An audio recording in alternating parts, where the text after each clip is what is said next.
Bismillahirrahmanirrahim. Assalamualaikum warahmatullahi wabarakatuh, Ibu dan teman-teman semua. Baiklah, perkenalkan kami dari kelompok 2, yaitu akan mempresentasikan makalah kami, yaitu ekonomi ketenagakerjaan tentang jenis-jenis upah. Nah, di sini kami beranggotakan 8 orang, yaitu yang pertama saya sendiri Rahmatika Fadilah, kemudian Sartika Janah, kemudian Bobby Fernandes, kemudian Anjeli Zulia Putri, selanjutnya Yoli Hartika, Lady Dwi Eshyana, Anggi Loren, dan Atika Neva. Nah, langsung saja materi pertama yang akan disampaikan oleh Saudari Sartika Janah. Kepada Saudari kami persilakan. Baik, saya Sartika Janah dengan NIM 321977. Di sini saya akan menjelaskan tentang upah nominal. Adapun yang dimaksud dengan upah nominal ialah sejumlah uang yang dibayarkan kepada karyawan yang berhak secara tunai sebagai imbalan atas penyerahan jasa-jasa atau pelayanannya sesuai dengan ketentuan-ketentuan yang terdapat dalam perjanjian kerja di bidang industri atau perusahaan ataupun dalam suatu organisasi kerja, di mana dalam upah tersebut tidak ada tambahan atau keuntungan lain yang diberikan kepadanya. Itulah yang dapat saya sampaikan. Selanjutnya saya kembalikan kepada moderator. Baik, selanjutnya pemateri kedua yang akan saya sampaikan sendiri. Nah, di sini saya akan menyampaikan mengenai upah wajar. Nah, teori upah wajar adalah teori upah yang dikemukakan oleh David Ricardo. Nah, dalam teori ini, upah dianggap cukup hanya untuk memenuhi kebutuhan hidup pekerja dan keluarganya. Nah, upah yang diperoleh dari pekerja bergantung kepada tempat bekerjanya. Nah, pengertian kata upah wajar dalam Kamus Besar Bahasa Indonesia adalah upah yang diberikan oleh perusahaan seimbang dengan jasa yang disumbangkan oleh karyawan kepada perusahaan. Nah, upah wajar adalah upah yang secara relatif dinilai cukup wajar oleh pengusaha dan pekerja sebagai imbalan atas jasa-jasanya pada perusahaan. Nah, upah wajar ini sangat bervariasi dan selalu berubah-ubah antara upah minimum, upah hidup yang diperkirakan oleh pengusaha cukup untuk mengatasi kebutuhan-kebutuhan karyawan dan keluarganya, di samping mencukupi kebutuhan pokok juga beberapa kebutuhan pangan lainnya, seperti transportasi dan sebagainya. Dalam KUHP Perdata, upah itu dapat berwujud sebagai pertama, makanan yang harus dimakan. Yang kedua, pakaian seragam atau pakaian kerja. Yang ketiga, hasil perusahaan yang ditentukan bagi karyawan atau buruh. Kemudian, pemberian upah selama masa cuti. Nah, itulah materi dari saya. Selanjutnya, pemateri ketiga yang akan disampaikan oleh Saudari Anjeli Zulia Putri. Kepada Anjeli, kami persilahkan. Baiklah, saya akan melanjutkan materi yang selanjutnya, yaitu faktor-faktor yang mempengaruhi upah wajar. Yang pertama, kondisi perekonomian negara. Kondisi perekonomian suatu negara dapat mempengaruhi tingkat upah, karena apabila suatu upah mengalami kenaikan, maka besar pula kontribusi perusahaan untuk merekrut pekerja yang memiliki kemampuan yang sesuai dengan upah yang akan diberikan, karena apabila upah dinaikkan, maka pekerja akan berbondong-bondong dalam mencari pekerjaan. Yang kedua, nilai upah rata-rata di daerah tempat perusahaan itu berada. Nilai upah rata-rata dapat mempengaruhi tingkat upah. Yang ketiga, peraturan perpajakan.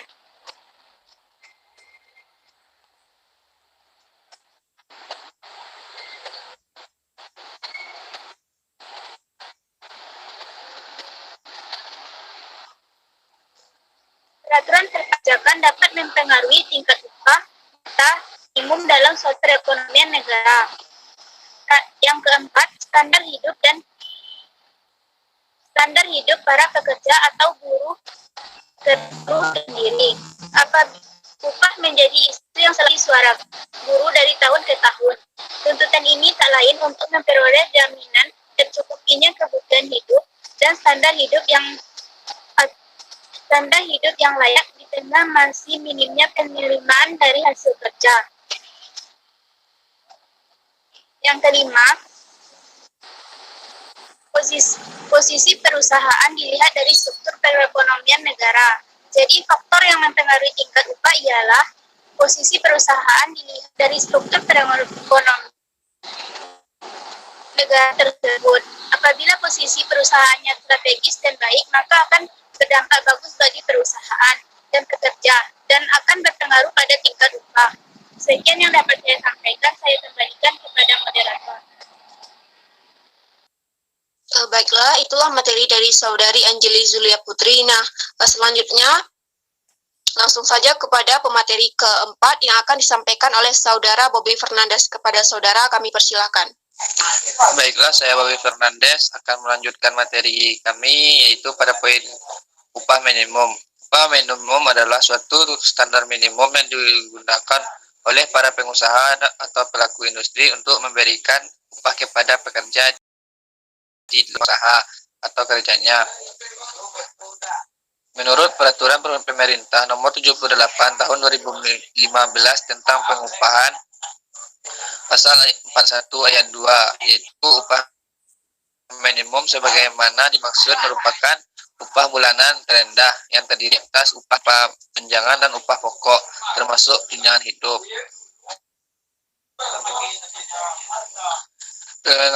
Pengaruh pengupahan ini juga menegaskan bahwa upah minimum hanya berlaku bagi pekerja atau buruh dengan masa kerja kurang dari 1 tahun pada perusahaan yang bersangkutan. Sementara upah bagi pekerja atau buruh dengan masa kerja 1 tahun atau lebih dirundingkan secara bipartit atau pekerja atau buruh dengan pengusaha antara pekerja atau buruh dengan pengusaha di perusahaan yang bersangkutan.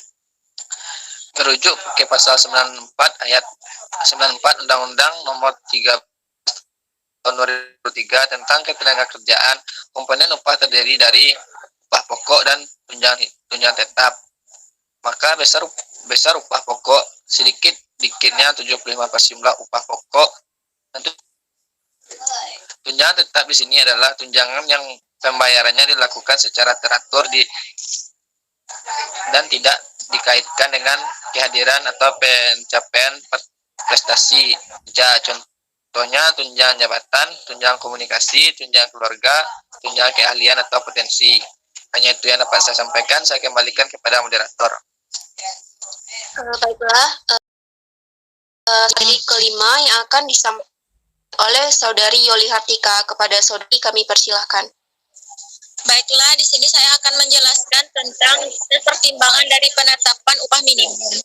Yang pertama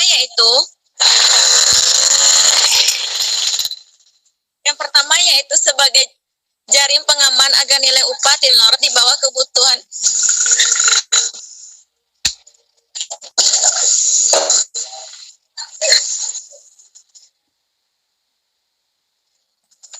Maaf, teman-teman, saya ulangi.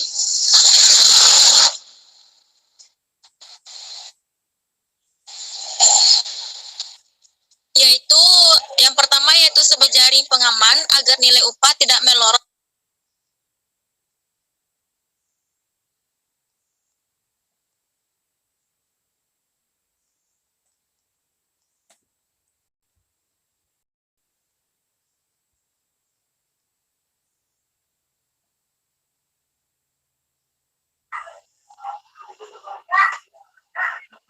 Mohon maaf, Mikrofon Saudari Yoli. Yoli, mikrofonnya.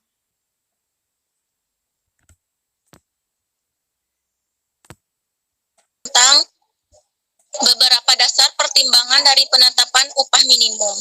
Yang pertama yaitu sebagai jaring pengaman agar nilai upah tidak melorot di bawah kebutuhan hidup minimum. Yang kedua yaitu sebagai wujud pelaksanaan Pancasila, Undang-Undang Dasar 1945, dan GBHN secara nyata.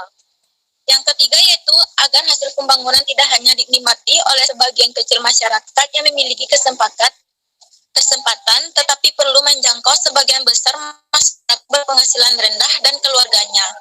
Yang keempat yaitu sebagai satu upaya pemerataan pendapatan umum kelas menengah. Yang kelima yaitu kepastian hukum bagi perlindungan atas hak-hak dasar buruh dan keluarganya sebagai warga negara Indonesia. Yang keenam yaitu merupakan indikator perkembangan ekonomi pendapatan per kapita. Upah minimum ditetapkan dan di tingkat provinsi atau kabupaten atau kota madya dan sektoral. Berdasarkan pasal 89 Undang-Undang Nomor 13 Tahun 2003, setiap wilayah diberikan hak untuk menetapkan kebijakan upah minimum mereka sendiri, baik di tingkat provinsi ataupun di tingkat kabupaten atau kota madya. Mungkin hanya itu yang dapat saya sampaikan. Saya kembalikan kepada moderator. Baiklah, selanjutnya keenam yang akan disampaikan oleh saudari Diloren. Kepada saudari kami persilakan. Baiklah, Assalamualaikum warahmatullahi wabarakatuh. Di sini saya akan menjelaskan tentang adapun komponen upah minimum. Upah minimum ini menjadi 3 bagian, yaitu yang pertama gaji pokok. Gaji pokok adalah imbalan dasar yang dibayarkan kepada pekerja menurut tingkat atau jenis pekerjaan yang ditetapkan berdasarkan kesepakatan. Dan yang kedua, tunjangan tetap. Tunjangan tetap adalah pembayaran kepada pekerja yang dilakukan secara teratur dan tidak dikaitkan dengan kehadiran pekerja atau pencapaian prestasi kerja tertentu. Tunjangan tetap tersebut dibayarkan dalam suatu waktu yang sama dan pembayaran upah pokok. Dan yang ketiga yaitu tunjangan tidak tetap. Tunjangan tidak tetap adalah pembayaran yang tidak langsung atau tidak langsung berkaitan dengan pekerjaan yang diberikan secara tidak tetap dan dibayarkan menurut satuan waktu yang tidak sama dengan waktu pembayaran upah pokok, seperti tunjangan transport dan tunjangan keamanan yang didasarkan pada kehadiran. Baiklah, sekian dari saya. Assalamualaikum warahmatullahi wabarakatuh. Baiklah, selanjutnya pemateri ketujuh yang akan disampaikan oleh saudari Atika Neva. Kepada saudari kami persilahkan. Baiklah, saya akan melanjutkan dari materi sebelumnya, yaitu upah hidup. Dalam hal ini, upah yang diterima seseorang karyawan itu relatif cukup untuk membiayai keperluan hidup yang lebih luas, tidak hanya kebutuhan pokoknya yang dapat dipenuhi, melainkan juga sebagian dari kebutuhan sosial keluarganya. Misalnya yaitu iuran asuransi jiwa, pendidikan, dan beberapa hal lainnya. Upah di sini adalah hak atau pekerja di mana diterima dan dinyatakan dalam bentuk uang sebagai imbalan dan pengusaha atau pemberi kerja kepada buruh yang ditetapkan dan dibayar menurut suatu perjanjian pekerjaan atau kesepakatan yang sesuai dengan peraturan perundang-undangan, termasuk tunjangan bagi buruh atau pekerja dan keluarganya atas suatu pekerjaan dan suatu jasa yang telah dilakukan. Tujuan ini adalah menetapkan upah untuk meningkatkan taraf hidup pekerja sesuai dengan kebutuhan hidupnya. Oleh karena itu, menetapkan upah didasarkan atas kebutuhan hidup layak. Pada kenyataan, upah yang diterima oleh tenaga kerja di berbagai provinsi adalah lebih rendah bila dibandingkan dengan kebutuhan hidup. Kenaikan harga akan berakibatkan pada kenaikan kebutuhan hidup layak dan selanjutnya akan meningkatkan upah tersebut. Adapun upah yang diberikan kepada karyawan lazim berwujud uang, yaitu yang sesuai dengan pasal 1601 KUH Perdata. Upah itu dapat berwujud pula sebagai yang pertama yaitu makanan yang harus dimakan atau bahan pangan, bahkan penerangan atau bahan bakar. Selanjutnya pakaian seragam atau pakaian kerja. Berikutnya hasil perusahaan yang ditentukan bagi karyawan atau buruh. Yang terakhir adalah pemberian upah selama masa cuti dan yang lain-lain.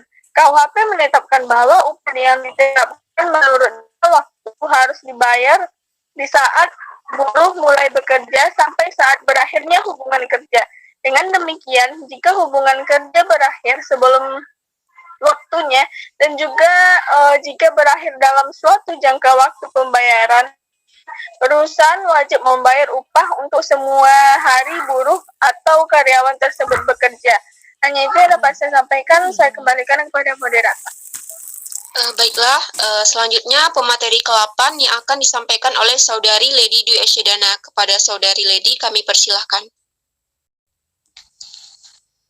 Baiklah, bismillahirrahmanirrahim. Nama saya Lady Dwi Asyadana dengan NIM 3218180 akan menyampaikan materi selanjutnya yaitu upah nyata.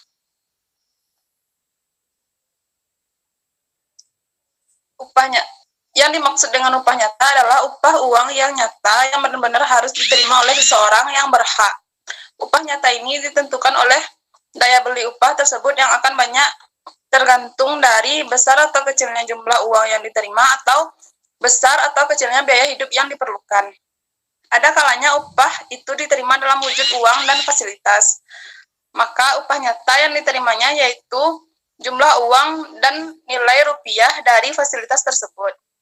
Upah real atau upah nyata diterima berupa uang dan fasilitas atau lainnya, sehingga upah nyata real yang diterima merupakan jumlah uang dan nilai rupiah dari fasilitas tersebut. Baiklah, sekian yang dapat saya sampaikan. Saya kembalikan kepada moderator. Baiklah, nah itulah pemaparan materi dari kelompok kami.